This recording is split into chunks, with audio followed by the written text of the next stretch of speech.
Okay, so what we are going to be looking at today is we're going to look at everything from the, look what I've got, hey-oh, I'm meaning to bring it in here, from my maps, yardstick, handy dandy yardstick. All right, what snapped like 10 of these things. All right, so we are going to be looking at the battle between the Monitor and the Merrimack, the Battle of Hampton Roads.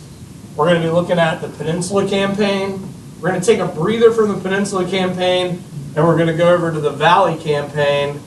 And then from the Valley Campaign, we're going to come back over to wrap up the Peninsula Campaign. And then, so what we're looking at here is basically March through July 1st of 62.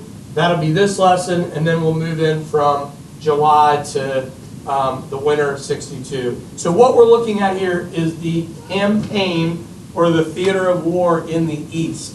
And that's how I'm going to break these up. We're going to go east to west and then back to east and west. So you might be wondering what was going on from the fall to the winter of 61 to 62. Because where we left off last, McClellan had taken command, and the Confederates had a couple of significant victories in 61, those being Bull Run, and what was that battle out in Missouri? Wilson's what? Wilson's Creek. Very good. Wilson's Creek. Good job. So with those victories, there is a little bit of a stalling on the side of the Union. McClellan and his forces, the Army of the Potomac, by now McClellan's not only taken McDowell's command, but also is chief of the army. The chief of the army was previously Old Fuss and Feathers Winfield Scott. McClellan has that position. So they're organizing around D.C. And as we've talked about before, McClellan is master of organization, a master of tactics and preparation, but he's slow to move. Lincoln's getting pretty frustrated with this. In fact, McClellan sort of sees himself as superior to Lincoln. Lincoln and William Seward, Secretary of War, are going to visit McClellan after a dinner and ball. There was a lot of these social events going on during the war with the officers and the politicians, and they arrive at his house to meet his servant, and the servant says, "Sorry, the general's gone to bed." So McClellan was in that scenario of like, you know, I'm so superior that I'm going to stand up the Secretary of War and the President of the United States. In this particular situation, did I say Seward or did I say Stanton? Did I say Stanton? Edwin Stanton? Yes. Stanton, Secretary of War, was furious. Lincoln said, "You know what? I'll hold the horse. I'll hold his horse as long as he'll do what?" Sort of a figure of speech. I'll hold the horse as long as he will fight. All right? As long as McClellan will go to battle. So there's like sort of a little bit of a conflict here because Lincoln wants to do an overland campaign. He doesn't believe that the Confederate forces are large enough to defend Richmond. McClellan is what is sort of like in what we would call the Bull Run impact. He's got this belief that his army's outnumbered. The defeat at Bull Run had a psychological effect on the Union Army, and that's going to be problematic because McClellan's going to do everything in his power to like basically move around an overland campaign, and now what he's planning is the Peninsula Campaign. Lincoln reluctantly goes for this because he just wants to get moving. So this takes a significant amount of time to get underway. You're talking about a lot of men, you're talking about a lot of equipment, a massive flotilla to move all of these mules and horses and men and supply from the Atlantic and the Chesapeake to the Peninsula of Virginia. All right. Also want to talk about another problem or another defeat for the Union that really messes with the Union psyche, and it's called the Battle of Ball's Bluff. The Battle of Ball's Bluff occurred near Leesburg, Virginia, and this is another Confederate victory. Before I talk about this, though, there's something that sort of embarrassed McClellan publicly, and that was the fact that right outside of D.C. and Fairfax, on Munson's Hill, McClellan's men are going to find Quaker cannons or Quaker guns set up all along the hills, meaning that they weren't really outnumbered. All those Quaker guns were what? They were fake. They were logs painted gray to look like cannons. So they're posted all along these hills, and this messes with McClellan, but Ball's Bluff also messes with McClellan and messes with the Union, because as a result of this Quaker cannon incident, the Union feels like they can start to maybe make a more aggressive stand, and this aggressive stand is to try to take the town of Leesburg. Has anybody ever been to Leesburg, heard of Leesburg before? It's really a hustling, bustling city now. It still has like a small town feel, but it's western Loudoun County of Virginia. It's really grown a lot in the last like 20, 30 years. But at this period of time, Leesburg is important because a really strategic railhead passes through Leesburg. So the Union wants to take that and want to take the town. Well, they're going to launch an attack on the high ground at Ball's Bluff, just outside of Leesburg, and this attack is happening. This attack is going to be led by Shanks Evans, who we talked about from Bull Run. Does anybody know how he got his nickname, Shanks? He wasn't stacked. Well, he would have stacked people, but his legs looked like a couple of skinny shanks. So his buddies from West Point called him Shanks. He's going to clash with Union General Charles P. Stone, and in this particular battle, Edward D. Baker, one of Lincoln's best friends, is going to be killed in the battle. But in this frontal attack, the Union is not only pressed back, but they lose as many men who drowned in the Potomac as they do in combat. So again, Ball's Bluff, one more Confederate victory in 1861, and another demoralizing chapter in the Union story for the end of 1861. I do find it important, though, before we move into 1862, to mention that the Union Navy has some tremendous victories in the end of 1861. The summer and the fall of 1861, the Union Navy manages to take Cape Hatteras under the command of Burnside, and they managed to also the ship that took Hatteras was the USS Minnesota, and they also managed to take Roanoke Island, right? We're familiar with where Roanoke Island is. It's in the Outer Banks, right? So Roanoke Island, Hatteras, and what do we start to see being enforced as these ports and yes, very good. The Anaconda Plan starts to be enforced, the blockade, right? And the blockade was tremendously weak in 1861. We don't see it really get tightened up till 64, but nevertheless, these strategic ports that are taken, but also what you need to understand is these are entryways into what? The Sound. Very good. Excellent. Very good. The Pimlico Sound, the Tarboro Pimlico Sound, and the Intercoastal Waterway, right? Very, very good. Excellent job. All right, so again, Bull Run impact. McClellan's slow to move. Confederates start to rest a little on their laurels. Victories at Bull Run, Wilson's Creek, Ball's Bluff. We're all familiar with Mary Chestnut, right? The famous diarist. She writes about this, about how frustrated she is that they're not moving on Washington, right?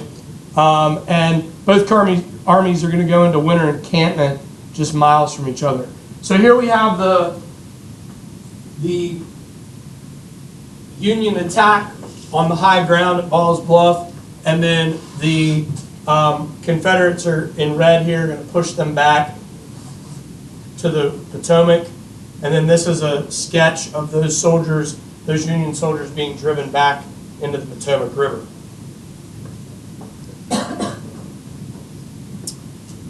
You guys have any questions about Ball's Bluff, October 21st, 1861? Okay, Battle of Hampton Roads. The Monitor and the Merrimack. This battle occurs just 9 days before McClellan is going to move on the peninsula. It's between the Confederate ironclad, the CSS Virginia, formerly the USS Merrimack. They'd gotten this wooden frigate from the Norfolk Naval Shipyard when they took it over. We already talked about that in 1861.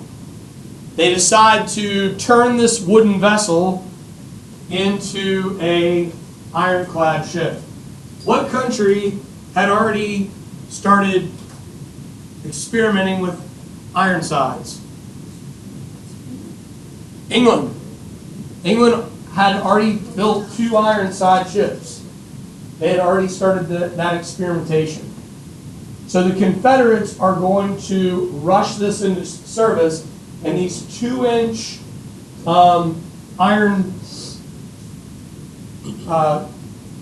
sheets of metal are going to be built at Tredegar here in Richmond. And they are going to work at capacity to get this built, fastened, and it's rushed into service so fast that there are workers still aboard when they launch, putting the thing together.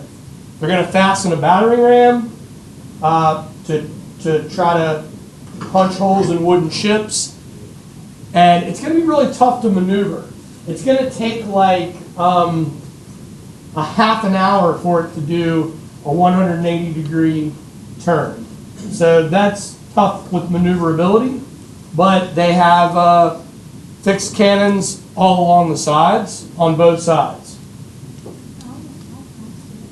It was extremely slow. In fact, they were worried that as soon as they launched, it was going to sink.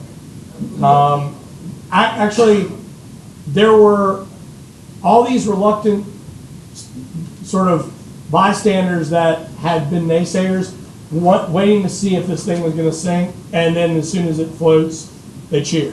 Same thing happens with the Monitor. No one believed that the Monitor was going to float either, but it did. So the most successful thing that this boat had going for it was that it could destroy wooden hulls. All right, now let's take a look at the cheese plate. The cheese plate, or the cheese platter, aka the Monitor, was designed by John Erickson. He was reluctant to put this design in. He was, and still is considered, one of the greatest mechanical engineers in terms of steam power and naval power in history. Swedish-born American citizen who had worked on everything from locomotives to steamships. News had reached the Union that the Merrimack was being turned into CSS Virginia with ironclad sides. So all these different designs start being sent in to Gideon Wells. And a group of people convinced Erickson to also present his design. Gideon Wells was reluctant, but there were some design features that were worth taking a chance on. And I'll explain how they kind of maneuvered this opportunity. So we have the sort of flat bottom. It almost looks like just a raft, right?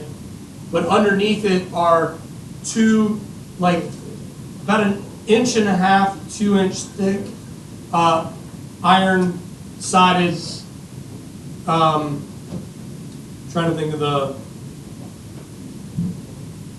yeah, so I guess the hull would have been covered in like a inch, maybe an 1.5 to 2 inches of iron. And then above it, you have this, like I said, looks like a cheese box, right? But it's not. It's obviously a rotating gun turret with massive 11-inch guns. So the maneuverability of this particular boat, they didn't think it would float, but it did. The maneuverability allows this rotating turret to fire at will, and the fact that it's submerged, and it's the first boat of its kind to successfully be submerged and float, its maneuverability is better than any of the other ships that it's going to be fighting against, wooden or iron. In this particular situation, though, Erickson has to take on the financial liability of this ship, meaning that if it's successful, it successfully floats, and it's successful in battle, the U.S. Navy will pay for it. But if it does not float, and if it sinks, or if it's unsuccessful in battle, then Erickson had to pay for it. He commissions 9 different contractors, and it is built in 9 different foundries. He oversees the entire process. And then, similar to the CSS Virginia, when they decide to launch the ship toward Hampton Roads, a crowd gets together with a group of people that believed this thing was going to sink to the bottom, and it was successful. So, at the start of the battle on March 8th, the Monitor is not there. The Monitor is on its way. So when the CSS Virginia, Merrimack, comes out into Hampton Roads, it is not going to be any match for the wooden ships. So it's going to take fire from the Cumberland, but it will ram the Cumberland and sink the Cumberland.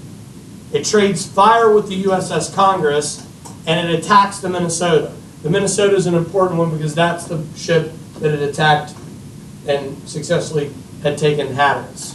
So it wasn't really able to get close enough, not to mention the fact they had been fighting all day.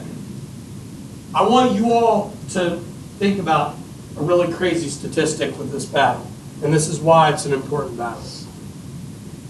The United States Navy on March 8th and 9th will not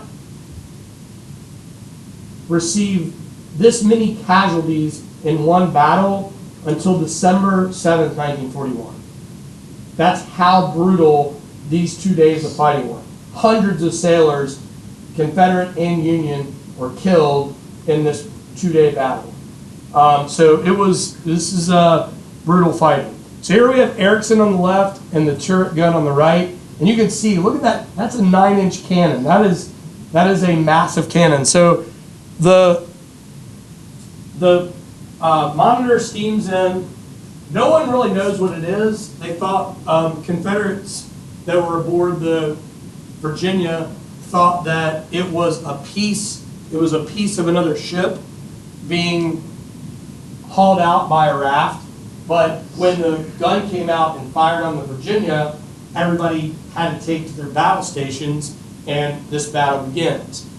Do keep in mind, I'm sure you guys, we talked about this last year, as the fighting occurs between these two ships, yes, the cannonballs are bouncing off, and one observer said it was like 2 pea shooters, cannonballs bouncing off each side. But keep in mind, there was a lot of damage inflicted, right?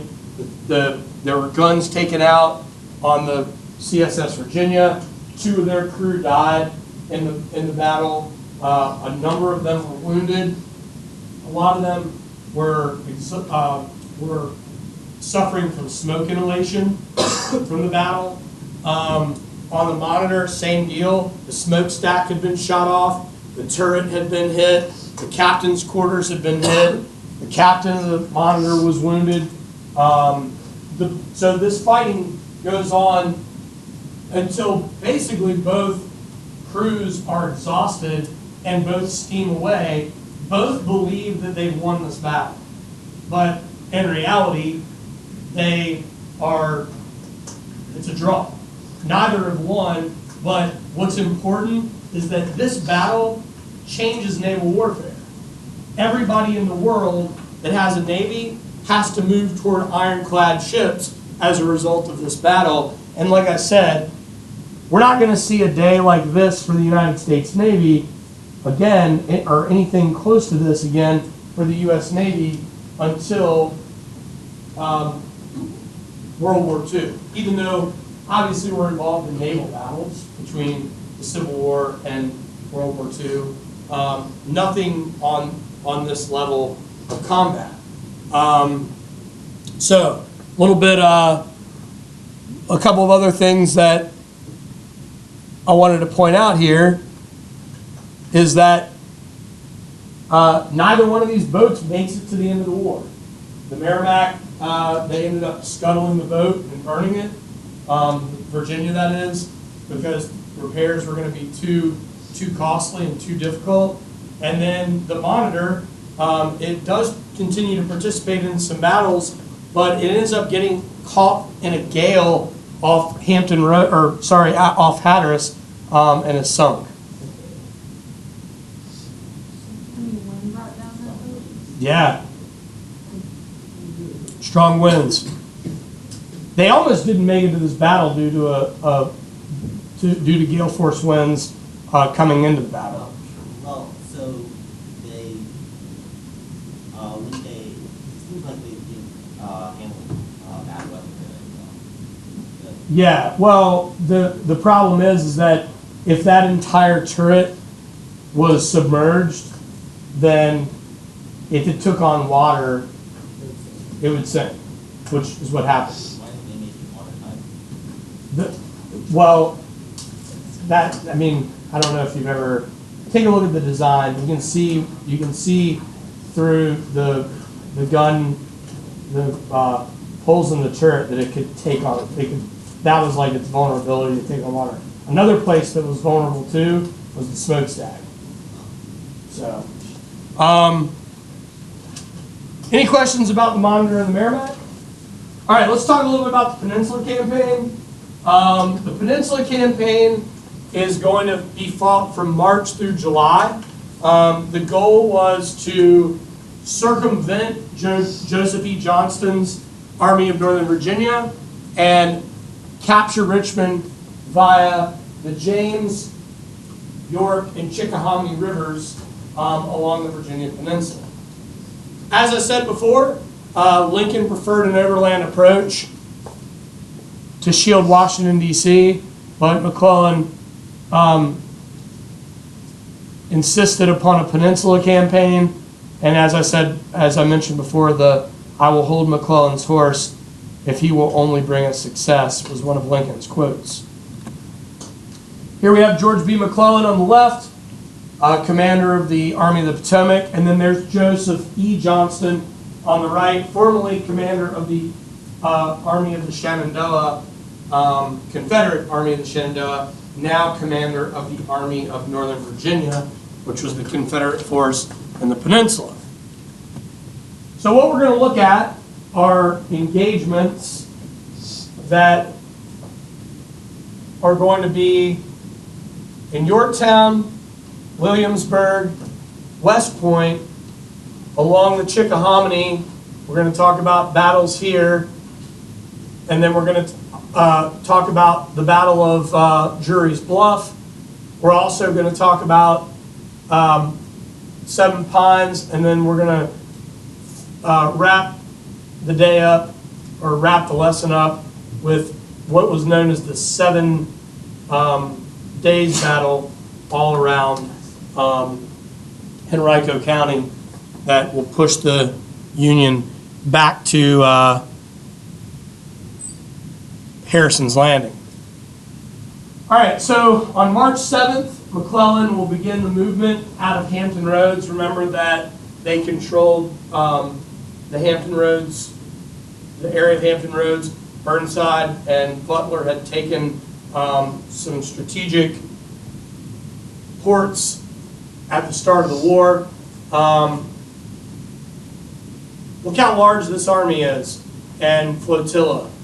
113 steamships, 188 schooners, 88 barges, 121,500 soldiers, 15,000 horses and mules, and 1,150 wagons. So this is a massive army that's being moved into the Chesapeake Bay and the peninsula of Virginia. Johnston's forces, 43,000 men, mostly in northern Virginia, 13,000 on the peninsula, led by John B. Magruder. We're going to talk about him. He's the Quaker gun guy. And then Lee's going to return to Richmond when the campaign begins. He had been in Georgia and in the Carolinas trying to fortify, get fortification against the blockade. So March 13th, Lee becomes a military advisor to Jefferson Davis. Another thing to note here, McClellan and Johnston were friends before the war had begun. It's kind of like a mentor relationship that we learned about with Robert Anderson and P.G.T. Beauregard. So a lot of historians are critical of this relationship because they felt that McClellan was slow to attack Johnston's army because of that relationship. So the start here, March 17th, the battle here at Yorktown, April 5th, and then we'll move on from Yorktown to Williamsburg.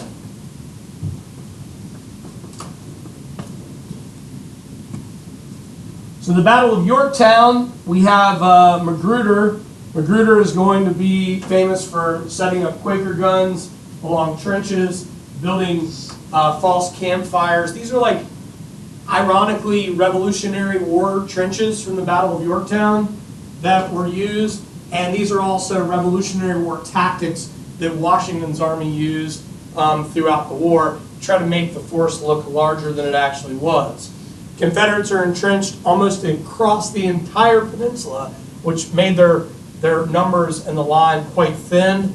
McClellan was fooled into setting up a siege rather than a full-on attack. So what I mean there is McClellan's army is going to take up more defensive positions and less of a full frontal attack. McClellan's also leading this particular campaign from what we would call the rear echelon, sort of like behind lines, and he's doing it over telegraph. So that he draws a lot of criticism for that as well. The 2nd Division of the 3rd Corps was led by General Joe Hooker. We'll talk more about Hooker later. He'll get a larger command. Hard drinking, hard fighting, sort of like a promiscuous character in the war. We'll talk again more about Hooker in '63. The battle was kind of like a long skirmish because of the siege strategy and the defensive strategy that Magruder held. So you have 182 Yankee casualties, missing, killed, wounded, and about 300 rebels. So this gave Joe Johnston time enough to redeploy his men along the peninsula from northern Virginia. Here is John B. Magruder. And again, if we move from April 5th, we're now going to move up to Williamsburg and Longstreet. So the Battle of Williamsburg, May 5th, 1862, Hooker's got 41,000, and Longstreet's strength is about 32,000. This is, again, this is a pretty significant battle in the peninsula because it gives Johnston time to reinforce Richmond and set up defenses. Confederates held the line. They're going to withdraw that night.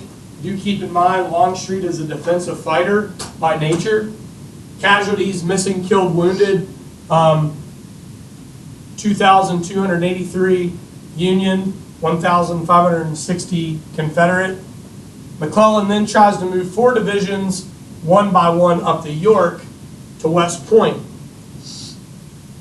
Now, I want you guys to keep in mind there's another issue that these folks are facing from April to May, and that is, what do we typically have in Virginia in those months?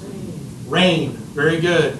Heavy rain plays a really important role in this particular campaign. And it was brutal trying to trudge along through this campaign, and it's a big reason why we start to see like these battles kind of spread out. All right. So Johnston is going to send a division under General G.W. Smith to intercept the first of McClellan's movements. Smith wins a tactical victory against William Franklin at West Point, but the battle's overall a draw. So Williamsburg, the Union loses more soldiers, but it's considered a victory for the Union since the Confederates retreat.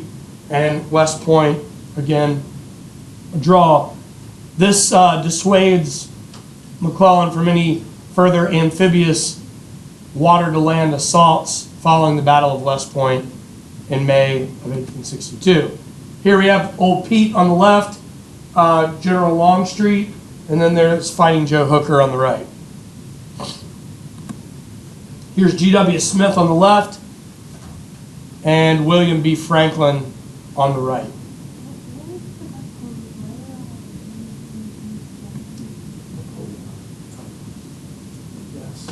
All right, so if you follow the map, here's how far we've gotten on the peninsula. We'll start at Fort Monroe and Hampton Roads, Battle of Yorktown, Battle of Williamsburg. So these are seen, as, these are retreats. Battle of West Point. So here are these 4 engagements. Battle of Drury's Bluff. The Union Navy is going to try to send frigates, ironclads, and wooden ships up the James River to launch a potential attack on Richmond. This battle occurred on May 15, 1862 in Chesterfield. You guys have probably been, has anybody been to Drury's Bluff? You've probably been near it. Has anybody ever been up toward Chester before? Has anybody ever been to Henricus before? Okay, Drury's Bluff's right there. I would guarantee if you've ever driven up and down Interstate 95 from Richmond to Petersburg, you've passed it, all right? So Drury's Bluff was fortified by Captain A.H. Drury in 1862. The Union Navy is going to send up ironclad USS Monitor and the USS Galena. 3 wooden hold ships, the Port Royal, the Aroostook, and the Naugatuck. Again, what is going to end up happening here is that these ships are going to encounter a massive battery at both Drury's Bluff and on Fort Darling. Severe damage will be inflicted on the Galena. The naval vessels are going to take on casualties, and the Confederates are going to hold both Drury's Bluff and Fort Darling. I do want to make it clear that this is the first Battle of Drury's Bluff. There are 2 of them. So on the top right, we've got a picture of the fortification at Drury's Bluff and Fort Darling, and then this is the Columbiad firing down. And then you can also see another reason why these ships are going to have a hard time. There's going to be a makeshift blockade that is going to be built across the James to prevent them from moving farther north. And then we just sort of have a map here that shows you this is McClellan's movement, and then we've come here, and then keep in mind we've got the James River. So if you could take a look here, we've got the James, we have the York, and we have the Chickahominy. Can everybody see those? I don't know how familiar you are with your Virginia geography and the geography of these rivers, but this is what we mean by the peninsula here. So at this point, McClellan has successfully moved to the peninsula, but he has not successfully moved to take Richmond.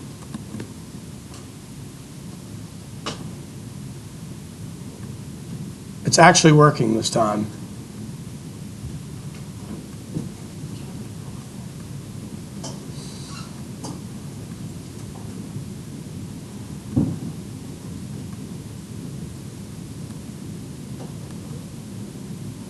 Okay, so what the map has set us up for now is the Battle of Seven Pines. This is the defense of Richmond. It's going to be led by Joe Johnston, and this is not as close, but about as close as McClellan's going to get to Richmond in this particular campaign. All right, any questions about the map? So the Battle of Seven Pines is going to be fought from May 31st to June 1st, 1862. The Union approached Richmond. It's divided by the Chickahominy River, and they basically had a draw with Confederates at Hanover Courthouse on May 27th. Johnston wants to capitalize on the draw. He attacks the two corps south of the river, leaving them isolated, plans a complex but not well-coordinated attack, and the plan is to obviously drive back the Union Army, inflicting heavy casualties, stabilize the position, and make sure that they hold Richmond. Do keep in mind, Union reinforcements were led by Irvin McDowell near the Shenandoah Valley. His forces are in Fredericksburg, but Stonewall Jackson is drawing McDowell's forces to the valley rather than reinforcements to McClellan along the peninsula. So Johnston, in this battle, Johnston was seriously wounded in the battle, shot in the right arm, cannon shot to the chest, fell off his horse, broke his ribs. This is where Lee takes command of the Army of Northern Virginia. So Lee has command from here on out. On June 1st, Confederates renew their assault against the Union, but it didn't make a lot of headway. This is where I mentioned before we'd be talking about balloons. Thaddeus Lowe used the Intrepid in this particular battle for reconnaissance, and it actually worked out. This recon balloon helped Union forces in the battle. Thaddeus Lowe is going to have like 7 different balloons in this particular in the war. The Intrepid was his favorite balloon. How many people get up there? Because I know that you can only take so many people. Right. Yeah, exactly. You can only take, and it was also kind of cool too. They used one of the balloons to actually pull a raft, like a barge. So that's considered the first aircraft carrier. Yeah. Why not? So, Seven Pines, heavy casualties on both sides. This is 5,000, over 5,000 for the Union, over 6,000 for the Confederates. But it halts McClellan's advance on Richmond. So it's seen as a tactical victory for the Confederates and a battle victory, I guess you could say, in terms of casualties for the Union, but it's again another draw. So McClellan begins to abandon offensive operations and attempts to lay siege to Richmond to wait for reinforcements, and Confederates are going to fall back to Richmond. So I've got some stuff I wanted to point out. Can you guys see that we have the Richmond-York Railroad, Williamsburg Road, Charles City Road, Richmond 9 Mile Road? Are you familiar with all this area? Of course you are. How many people have ever driven out toward the airport? Oh, yeah. Anybody ever driven toward the beach on 64? you've driven past this campaign. You've driven past where all that took place, all right? You know where this area is.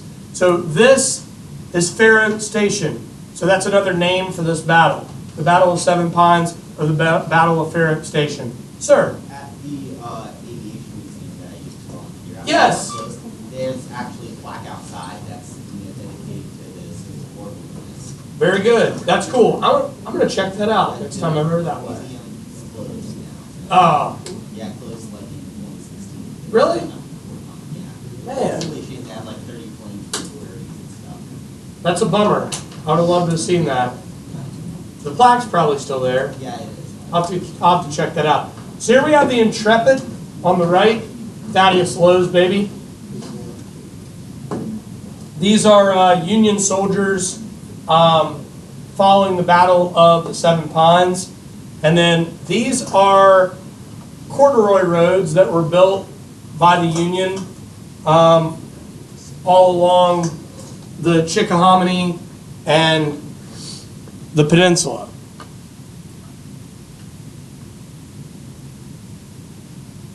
Here we have in red the defenses of Richmond, and then in blue the movements along the peninsula.